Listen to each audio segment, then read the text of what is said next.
Hare Krishna. Well, before we begin, I'd like to offer a meditation on Jewel and Yatra. So, hold it, Sankrishna. Where blooming flowers spread their sweet perfumes, where clear Yamuna flows and songbirds sing, where all the land a lovely light illumes, Shri Radha and Shri Kṛṣṇa gently swing.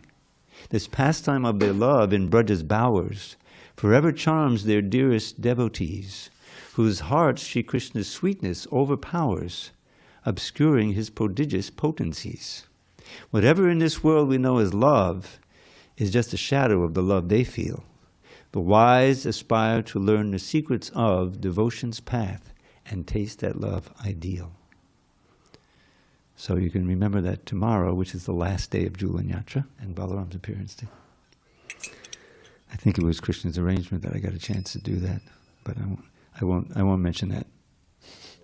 Oh, thank you. Jaya Radha Madhava Kunja Bihari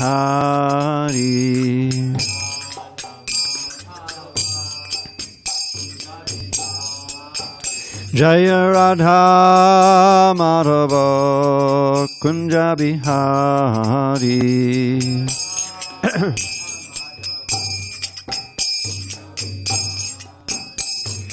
Gopi Jana Vallabha Girivardhari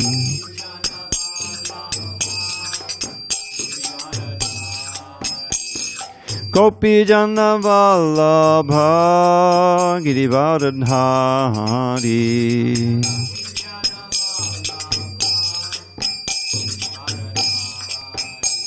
Yashodanandana Braja Jana Ranjana Yashodanandana Braja Jana Ranjana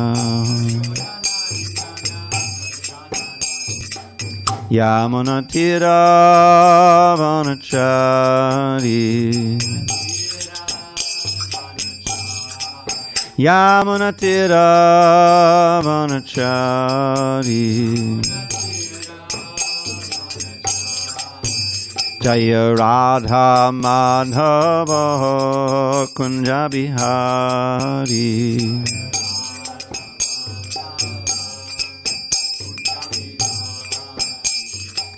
Hare Krishna, Hare Krishna, Krishna Krishna, Hare Hare, Hare Rama, Hare Rama, Rama Rama, Hare Hare.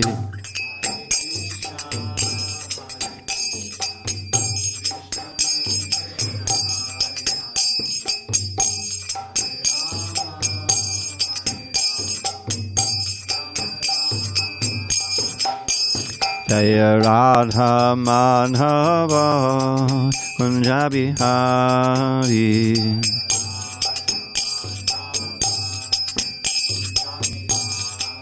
Jaya Radha Madhava Kunja Bihari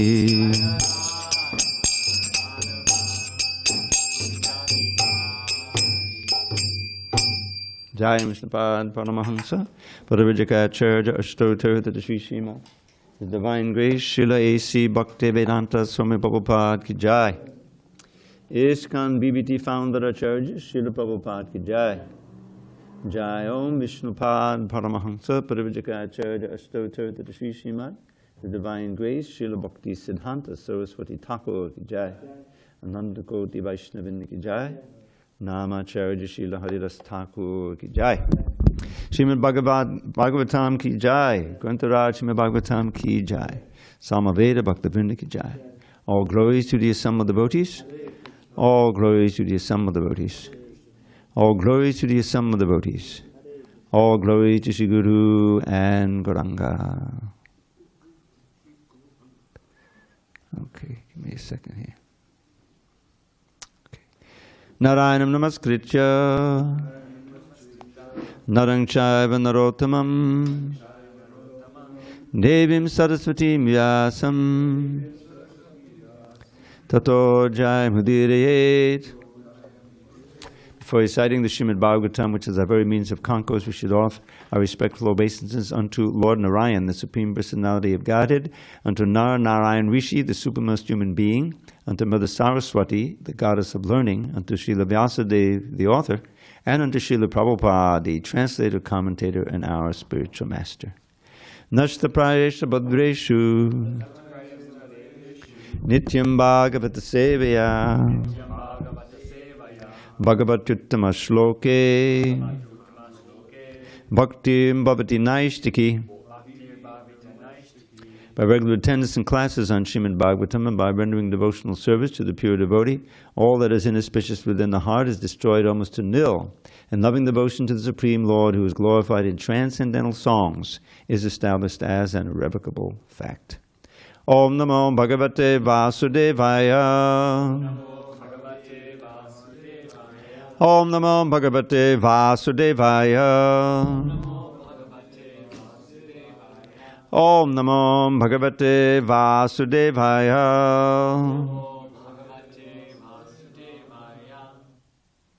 On this 18th day of August 2024 in San Diego, we're reading from Śrīmad-Bhāgavatam, translation and commentary by His Divine Grace A.C. Bhaktivedanta Swami Prabhupada.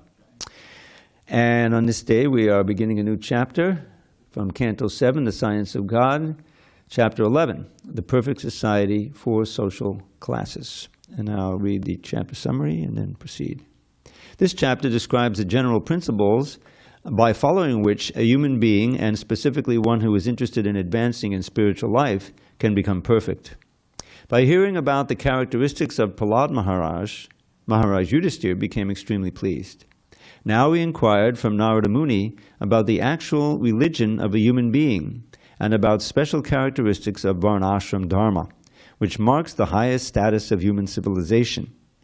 When Maharaj Yudhisthira asked Nārada Muni about these matters, Nārada Muni stopped giving his own statements and quoted the statements by Lord Narayan, for he is the supreme authority for giving religious codes. Dharmam tu sakshad bhagavat pranitam. Every human being is expected to acquire 30 qualities, such as truthfulness, mercy, and austerity. The process of following the principles of religion is known as Sanatana Dharma, the eternal religious system. The Varnashram system delineates the divisions of Brahman, Kshatriya, Vaishya, and Shudra. It also sets forth the system of sanskaras. The Garbhadana Sanskara, the ceremony for begetting a child, must be observed by the higher section of people, namely the Dvijas, twice-born Brahmins. One who follows the Garbhadana Sanskara system is actually twice-born, but those who do not, who deviate from the principles of Varnashram Dharma, are called Dvija Bandhus. The principal occupations for a Brahmin are worshipping the deity, teaching others how to worship the deity, studying the Vedic literatures, teaching the Vedic literatures, accepting charity from others, and again giving charity to others. A Brahmin should make his livelihood from these 6 occupational duties. The duty of a Kshatriya is to give protection to the citizens and levy taxes upon them, but he is forbidden to tax the Brahmins. The members of the Krishna consciousness movement should therefore be exempt from government taxation. Kshatriyas may tax everyone but the Brahmins. Vaishyas should cultivate the land, produce food, grains, and protect the cows, whereas the Shudras, who by quality never become Brahmins, Kshatriyas, or Vaishyas, should serve the 3 higher classes and be satisfied. Other means of livelihood are also prescribed for the Brahmins, and these are 4: Shalina, Yayavara, Shila, and Unchana.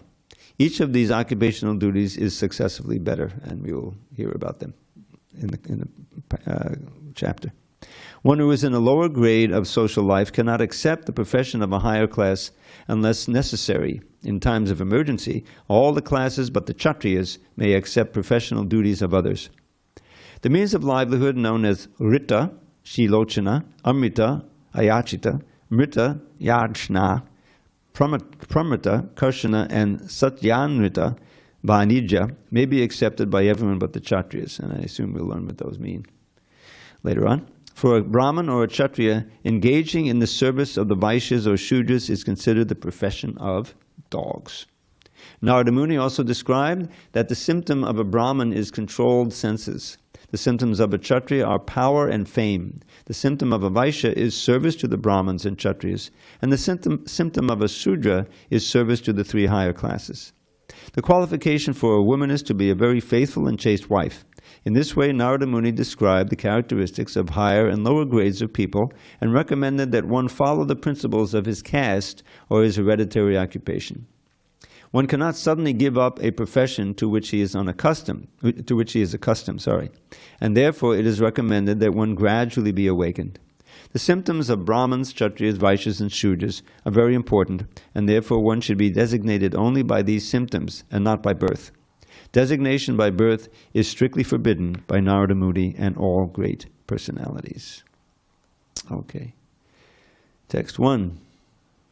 Let me see what this is. Okay. Shri Śukadeva. We're short on time, so I'm just going to skip to the chanting. You follow it. Shudvehitam sadhu sabhasa bhajitam. All right, let's try it again. I'll say, you say. Okay, we're not going to do word for word today. There's no time. Shudvehitam sadhu sabhasa bhajitam. Mahattamagranyahurukramatmanaha. Yudhisthiro daichapate mudanvita. Papatshabhuyas tanayam swayambhuvaha. Shri Śukadeva. Shudvehitam sadhu sabhasa bhajitam. Mahattamagranyahurukramatmanaha. Yudhisthiro daichapate mudanvita. Papratshabhuyas tanayam swayambhuvaha. All right, I'm going to read through the synonym. Just follow silently along. Shri Śukadeva, Shri Śukadeva Gosvāmī said, Shrutva, hearing, Ihitam, the narration, Sadhu, Sabhasa Bhajitam, which is discussed in assemblies of great devotees like Lord Brahma and Lord Shiva, Mahattama Agranya, the best of the saintly persons, Yudhishthira, Urukrama Atmanaha, of him, Prahlad Maharaj, whose mind is always engaged upon the Supreme Personality of Godhead, who always acts uncommonly. Yudhishthira, King Yudhishthira, Daityapate, of the master of the demons, Muda Anvitaha, in a pleasing mood, Papracha, inquired, Bhuyaha, again, Tanayam, unto the son, Swayambhuvaha, of Lord Brahma. Translation. Śukadeva Gosvāmī continued, after hearing about the activities and character of Prahlad Maharaj, which are adored and discussed among great personalities like Lord Brahma and Lord Shiva, Yudhishthira Maharaj, the most respectful king among the exalted personalities, again inquired from the great saint Narada in a mood of great pleasure. Text 2. Let's read the English. Maharaj Yudhishthira said, my dear Lord, that's Lord Brahma. That's Narada. My dear Lord, I wish to hear from you about the principles of religion by which one can attain the ultimate goal of life, devotional service. I wish to hear about the general occupational duties of human society and the system of social and spiritual advancement known as Varnashram Dharma. Purport. Sanatan Dharma means devotional service. The word Sanatan refers to that which is eternal, which does not change but continues in all circumstances. We have several times explained what the eternal occupational duty of the living being is. Indeed, it has been explained by Sri Chaitanya Mahaprabhu. Jivera Swaruphoy Krishnera Nityadas. The real occupational duty of the living entity is to serve the Supreme Personality of Godhead. Even if one prefers to deviate from this principle, he remains a servant because that is his eternal position. But one serves Maya, the illusory material energy. The Krishna consciousness movement, therefore, is an attempt to guide human society to serving the personality of Godhead instead of serving the material world with no real profit. Our actual experience is that every man, animal, bird, and beast, indeed every living entity, is engaged in rendering service. Even though one's body or one's superficial religion may change, every living entity is always engaged in the service of someone. Therefore, the mentality of service is called the eternal occupational duty. This eternal occupational duty can be organized through the institution of varnashram, in which there are 4 varnas, Brahman, Kshatriya, Vaishya, and Shudra, and 4 ashrams, Brahmacharya, Grahastha, Vanaprastha, and Sannyas. Thus, Yudhishthira Maharaj inquired from Nārada Muni about the principles of Sanatana Dharma for the benefit of human society. Text 3. O best of the Brahmins, you are directly the son of Prajapati, Lord Brahma. Because of your austerities, mystic yoga, and trance, you are considered the best of all of Lord Brahma's sons. Going on. No one is superior to you in peaceful life and mercy, and no one knows better than you how to execute devotional service or how to become the best of the Brahmins. Therefore, you know all the principles of confidential religious life, and no one knows them better than you. Purport. Yudhishthira Maharaj knew that Nārada Muni is the supreme spiritual master of human society, who can teach the path of spiritual liberation leading to the understanding of the Supreme Personality of Godhead. Actually, it is for this purpose that Nārada Muni compiled his Bhakti Sutra and gave directions in the Narada Pancharatra. To learn about religious principles and the perfection of life, one must take instruction from the disciplic succession of Nārada Muni. Our Krishna consciousness movement is directly in the line of the Brahma Sampradaya. Nārada Muni received instructions from Lord Brahma and in turn transmitted the instructions to Vyāsadeva. Vyāsadeva instructed his son Śukadeva Gosvāmī, who spoke Śrīmad-Bhāgavatam. The Krishna consciousness movement is based on Śrīmad-Bhāgavatam and Bhagavad-gītā. Because Śrīmad-Bhāgavatam was spoken by Śukadeva Gosvāmī and the Bhagavad-gītā was spoken by Krishna, there is no difference between them. If we strictly follow the principles of disciplic succession, we are certainly on the right path of spiritual liberation or eternal engagement in devotional service. Om Jnana Timirandasya Jnanandana Salakaya Chakshu Unmilatam Mena Tasmai Shri Gurave Namaha. I was born in the darkest of ignorance, but my spiritual master Srila Prabhupada opened my eyes with the torchlight of knowledge. I offer my humble obeisance unto him and all members of Sri Parampara. So, we're beginning this chapter on Varnashram Dharma, and Prabhupada makes the point in this purport that we're all really under the instruction of Nārada Muni, who received his enlightenment from Lord Brahma.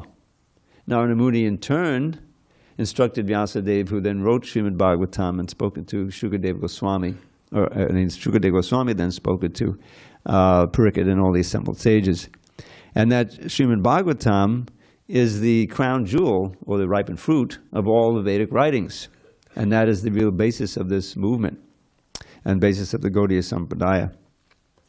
So, and that's what we're reading now. So the Varnashram Dharma system, when executed properly according to the instructions of the Lord and his representatives, facilitates the development of devotional service. We know that it can also become corrupted, because there's a hierarchy there, the Brahmins and the Kshatriyas, the Vaishyas, Shudras. And if the Brahmins become corrupted, which happens in Kali Yuga especially, then all of society suffers, because the Brahmins are meant to be the instructors for everyone. As outlined in the introduction, they're meant to patan patan yajna dana parigraha. There's these 6 things. Patan patan, the first thing is studying the Shastra and then teaching the Shastra. Yajna, performing sacrifices and teaching others how to perform sacrifices. And receiving charity and giving charity. So in that position, you can see how there's opportunity for corruption. You can receive charity and not give much charity, you know. You can learn the secret mantras and not teach them to anybody and lord it over them. So that can and has happened in India, where there is that system, but you have this higher class, lower class, and it's defined by birth. In other words, if you're born in a Brahmin family, then immediately you feel a Brahmin, that I'm a Brahmin. But Krishna makes it very clear that is according to guna and karma, that you determine who is who and what is what. Someone can be born as a Brahmin and degenerate to a Sudra or worse. And one can be born as a Sudra and through proper instruction and discipline become a qualified Brahmin. And it was on that basis of that principle, which was embodied by Lord Chaitanya, the second verse of Shikshastika, Nam namakadi bahodani sarva shaktis tatra pitani yamitak smadane nakala. There were no restrictions of time or candidate or situation for chanting Hare Krishna. Anytime, any place, it's appropriate. It's not true for every Vedic mantra. You're not supposed to go. You really shouldn't go into the bathroom and chant Bhagavad-gītā verses. But you can chant Hare Krishna anywhere. So that principle is central to Lord Chaitanya's preaching movement because it was for everybody. Everyone can join in the kirtan. When there's this wonderful pastime in the Chaitanya Bhagavat, where, as you probably know, the Qazi, and he was responding to the complaints of the Orthodox Hindus who were being upset by all this chanting, and especially by how it was open to everybody. They were feeling their position was being compromised. So they went to the Qazi and complained, and so he broke the Mridanga drum. He tried to suppress the kirtan, famously. So when Lord Chaitanya heard that, he said, "All right, tonight we're going to have a Maha Harinam in the streets of Navadvip. Everybody go outside and light a lamp, and assemble in the streets." And there was a huge Harinam, thousands and thousands of people. And it describes, and I think it's in the Chaitanya Bhagavat, that the Qazi heard this and so he sent out his squad, of soldiers to suppress it. So maybe they had 20, 30, and they had their weapons and then probably swords. And they had the long beards. And when they saw the crowds, the vast crowds, who were not afraid of them because they were all in ecstasy, the common people. The Lord Chaitanya was dancing among them and everything. They said, "Oh boy," they hid their beads. Sometimes they tried to shave their beards off because they didn't want to be overrun. And they slunk back to the Qazi. They said, "No way we can stop this." Everyone was just. So that was the first Harinam. That was the pioneer of the Harinams. And of course, Lord Chaitanya famously went to the Qazi, confronted him. It's told a little differently in the Chaitanya Bhagavat than the CC. In the Chaitanya Bhagavat, they started destroying his house. They were ready to liquidate him. Lord just said, all right, calm down. He said, and then he had the conversation. And the Qazi was converted, and he confessed that, the night after I broke that Mridanga drum, I had a dream, and there was this big lion come and sat on my chest, dreaming, and he threatened me. He said, if you mess with the kirtan again, you're finished. And so and then he opened his shirt, and there were marks of the scratching of that lion. I guess we know who that was, right? So anyway, all of these miracles are going on. But at the same time, whereas as the movement of the Sankirtan is for everyone, and during the Kirtan there is no Varnashram. It's not that, there's wonderful Brahmins chanting there. Kshatriyas is not keeping time. No. It's just everybody. Everybody is equal, and we're simply pure spirit souls glorifying the Lord. That's the wonder of the Krishna consciousness movement. But still, after all, Krishna says in the Bhagavad-gītā, Chatra Vanya Maya Srishtam Guna Karma Vibhagasha. Right away he says Guna Karma. And he said these four Varnas, he speaks of the Varnas, but it's understood as Varnashram, were created by me.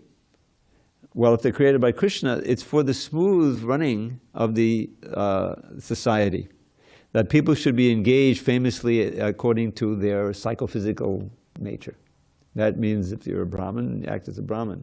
If you're a Kshatriya, don't try to act as a Brahmin. You should embrace your position. And that can only happen, the Shudras can only be satisfied when they're being nourished with Krishna consciousness And they're not being oppressed. They're supplied with the necessities and the things of life, you know.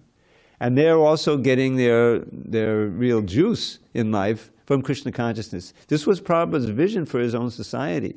Famously, that last year, he was saying, oh, there's just one thing that I didn't really accomplish, and that was establishing Varnashram. He had these farm communities, but it had never really come together perfectly, you know. But that was his idea, that they would be rural-centered communities living off the land and the cows, and you'd have these 4 ashrams. But the main thing they were doing was practicing Krishna consciousness, but it was organized in such a way that everyone would be engaged according to his abilities, and everything would be provided, and everyone's Krishna consciousness would be centered, would be in the center. And indeed, that is the statement in the 2nd chapter of the 1st canto, which I'm trying to remember, but I can't remember it. I'm starting to lose my verses unless I... Does anyone remember that verse in the series beginning? Verse begins, Savai pung sang paro dharmo yato bhakti radhokshajay ohetu kipariraya masu prasidati. And then a few verses later, it's described Varnashram is successful when Sangsiddhi Haritoshanam. That's the last line of the verse. The perfection of Varnashram is when Krishna is pleased.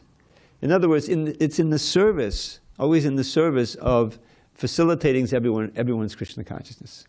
That's the perfection of Varnashram. And that's, otherwise Krishna wouldn't have created it. The whole idea is that society has to be run smoothly so that there isn't all this upheaval, so that people can advance in their devotional life. You see, that's the idea. And we'll learn, and it's important to learn these qualities, you know, to see, well, okay, what am I? You know, I mean, we're all bhaktas and bhaktins. You know, that's our real identity. But how can I be engaged best for the pleasure of Krishna? That's the whole idea. And I remember, well, it starts out as not very funny, actually. There was an attack. This was I think shortly after I joined, I think it was 73, in the farm, in the New Vrindavan. That was the main farm. I don't even think Nagari was established yet. So apparently somebody's sister had joined, and the brother was a member of a gang, you know, like a motorcycle gang, you know. And he didn't like the fact that his sister had joined his cult, you know. So he drives up. I wasn't there, but we heard accounts of it. He'd drive up in force, you know, I don't know how many guys he had with him, 10, 12, 15. And they had weapons, not just, you know, not swords, guns. And it was right after the morning program, and they had just, I think, sung, I think it was probably before Bhagavatam class. So it was over, they just sung the string of prayers, and there was Radha Kala, Vrindavan Chandra, and the other deities. And so some of them pointed their guns through the windows at the devotees, and everyone was like, what's happening here? And then some of them came in, you know, stomping in with their shoes, of course. And who's in charge here, you know? I don't know if they explained what was going on then, but everyone was just, you know, and Kirtananda was in charge. So they took him outside, and one devotee, they even shot one through the window, and one devotee was injured on the arm, I believe, not too seriously. But it was a very scary situation, obviously. So what happened is they saw that the deities were still open, and they saw that the devotees were, you know, they figured out they revered them, you know. So they said, okay, this is how we'll get their attention, you know, this is how we'll really scare them. So they took Radharani off the altar, and they dropped her, and a hand broke or something. And it made a big sound, and somehow, because they had taken Kirtananda outside and they were threatening him, you know, and it looked like a very serious thing was about to happen. And so somehow or other, that sound of Radharani's arm breaking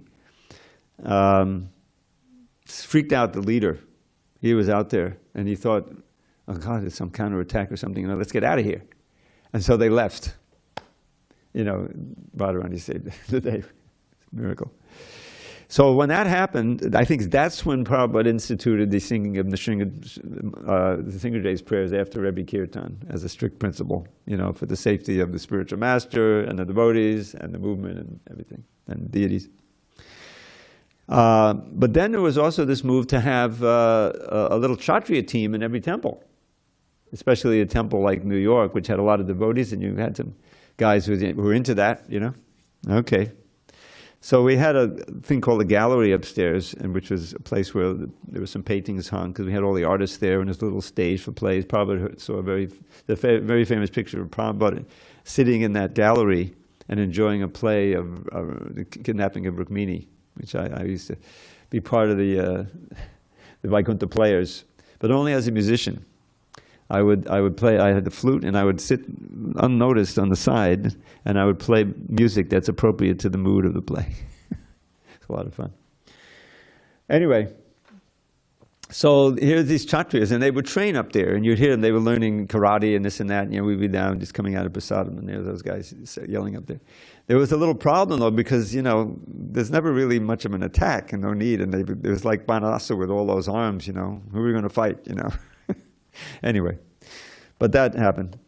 So there was, and I was fortunate because I had Brahminical tendencies, and good grades and everything. And here I was, by Krishna's arrangement, I joined in the one temple in the whole world where the books are being produced, and I was able to, proofread. It wasn't like they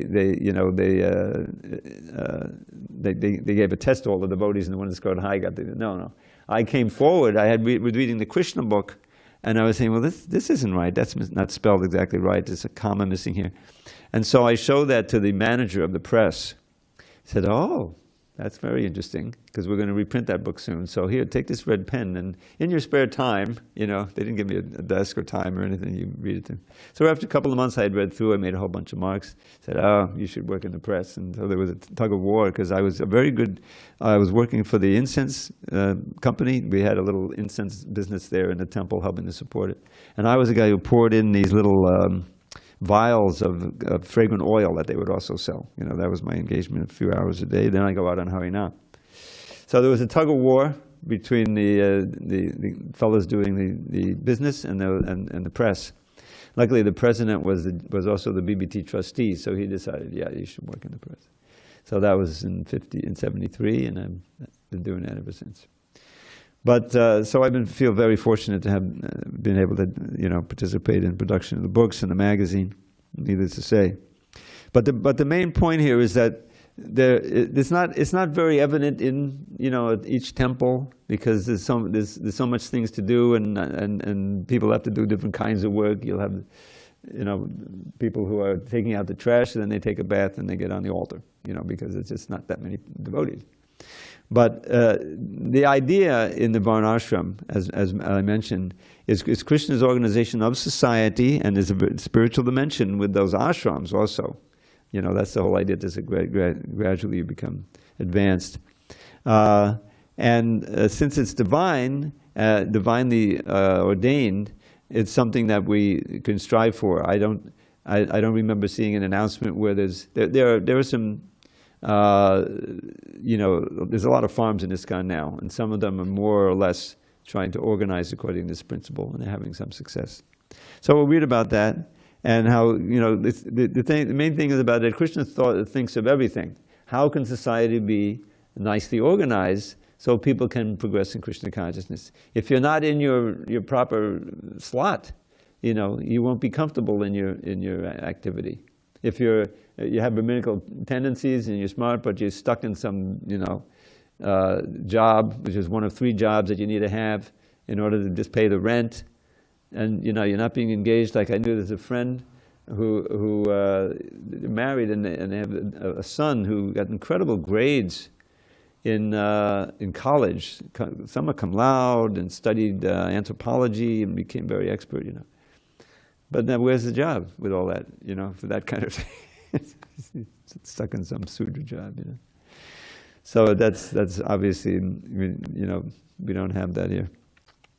So we'll be reading about that. Any further discussion on some of these points? Yes, Prabhu. Mike, I have one over here. There's one there. Okay. How do Oh, gotta turn it on. How do doctors and psychotherapists and associated professions fit into the varnashram system? Well, the thing is, it's you know, there's so many doctors, but they have no idea of this varnashram system.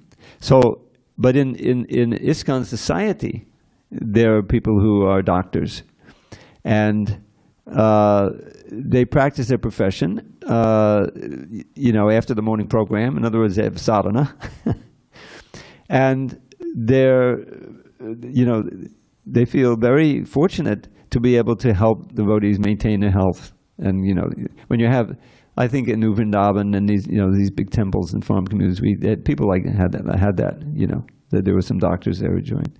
But you know, the point is, well, you know, it's quite a surrender. In other words, to be a devotee is, you know, getting up early and all of the different things.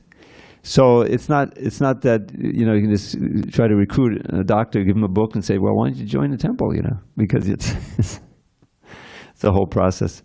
But yeah, I mean, there's certainly a place for that. And because then you forget, you know, in the Vedas there's Ayurveda. And I think you go to Mayapur, you'll find that there's various places, there's a represent, I haven't been there for a while, but I'm pretty sure that the hospital in Bombay that was established by disciples of Radhanath Swami, you know, there's also a branch of that now in Mayapur. So that, yeah, here's the devotees who are also doctors, and, you know, the devotees can come there for this consultation. So there's definitely a place for that. Prabhupada said, I remember listening to a lecture, that Brahmins, they would study two things which they can then use to support themselves. The Ayurveda and the Jyotirveda. This is the astrology, you know, which is authorized. I mean, it's bona fide if you practice it properly. So, and he would say, because everybody's interested in the future, and everybody's interested in maintaining the health, so they always have customers. And we've had some pretty, you know, skilled Ayurvedic doctors here. I remember when Jai Gaur Sundar was here. I don't think anyone is here who remembers him. Yeah, of course. Yesterday would remember. And I remember, this is a little vignette. Just around this time, I had the experience of working, staying in Korsnäsgård, which is a place in Sweden where they produce the books for European BBT. I was working on a Kṛṣṇa book, checking on the Kṛṣṇa book, you know, and Kṛṣṇa book is the unique book in that we have almost all of the original recordings of Prabhupada dictating. And you know why? Because Jadharani, who's like the pioneer painter, she's the first painter, everyone knows she's the first artist, very skilled, became very skilled. So she's sitting in Boston, that's where the press was at that time. And Prabhupada is working on Kṛṣṇa book in LA. You know, famously, he stopped the Bhagavatam, the formal Bhagavatam production, because my understanding, I remember reading this, that he knew the devotees are chanting, and you know, my movement is spreading, but they don't really know many details about Krishna's life. They know more about Lord Chaitanya. We put out the TLC was one of the first books printed in '68. Anyway, so he wanted to give them the what does he call it? The summary study of the 10th canto. So he was reading it, and then he would send the tapes to Boston, these little dictation tapes. They're special tapes, you know, not the bigger ones. I don't know if you remember the big cassettes. They're getting really obsolete now, way obsolete. Anyway, he would send them for transcribing to Boston. So Radharani's painting these paintings about the pastime. So as soon as the tapes would arrive, she would ask if they could be copied onto the regular cassettes so she could play it in her little cassette player. So that's the way we still have the tapes. So the invaluable thing for book production is that those transcripts later became the book. They were transcribed.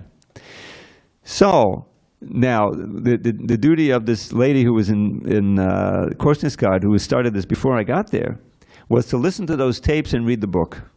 And when she saw a discrepancy, they said, wait a minute, Prabhupada said this, but it doesn't nearly say that on it, you know.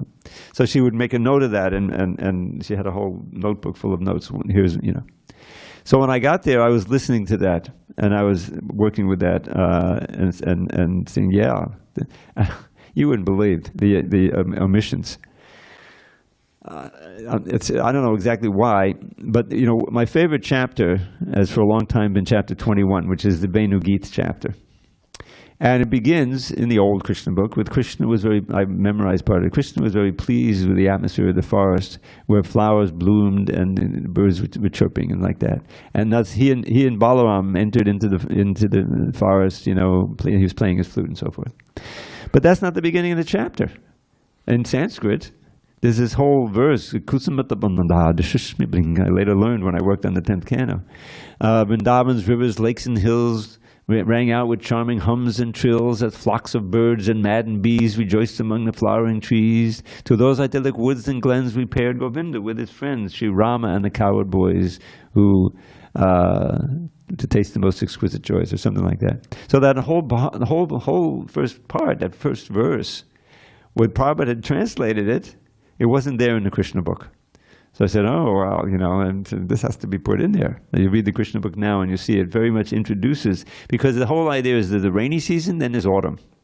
So during the rainy season, everybody is static, they don't really travel much, and that's described in the previous chapter. And there's this whole analogy given, just as the little ponds were filled with water, but now in the autumn season, bright sun, it's evaporating these ponds. So the little fish that are taking shelter there are just more and more anxiety because their home is gradually evaporating. So that's an analogy to something which I forget. And Prabhupada turned that into a whole book.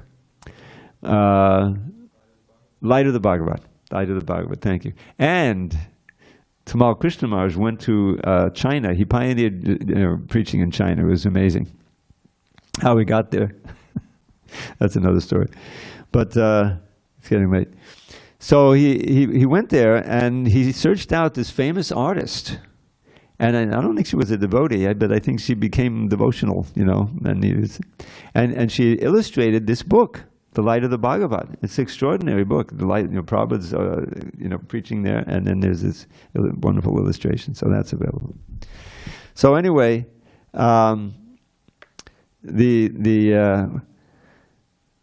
so the Krishna book, came out, and I was able to use that, and Prabhupada was dictating, and that's how these these books were produced. And to be frank with you, I'm not exactly sure how I got onto that story. Does anyone remember? This is my brain these days. But so back to the theme of this section of the Bhagavatam, and that is that we should be engaged if we have a special skill, but we should all have the general skills of chanting nicely and singing and learning the Shastra, and we'll be enlivened. Prabhupada spoke these books. He created them for us. He was very disappointed if he heard that devotees weren't reading them. They were just distributing them. He said, then at one point he said, what is the use? Because he wants us to read them, have classes on them, and then be enlivened, preach on them, and distribute them. That's the whole cycle. And then it doesn't really matter what your specific skill is, but you'll feel properly engaged, because the central point of the Varnashram is to please Krishna. Sangsiddhim haditoshanam, that part of the verse I remember. And if we're working on doing that, then we'll be properly situated. But there's also, for the example of society at large, if it's possible to establish these farms based on cow protection and so forth, and people go there and they say, oh, this is idyllic life, maybe I'd like to try chanting Hare Krishna. So that's the idea. And that's the best I can do off the top of my head, and late, we're not expecting to give class. So it's late. All glories to Srila Prabhupada. Hari Hari Bol.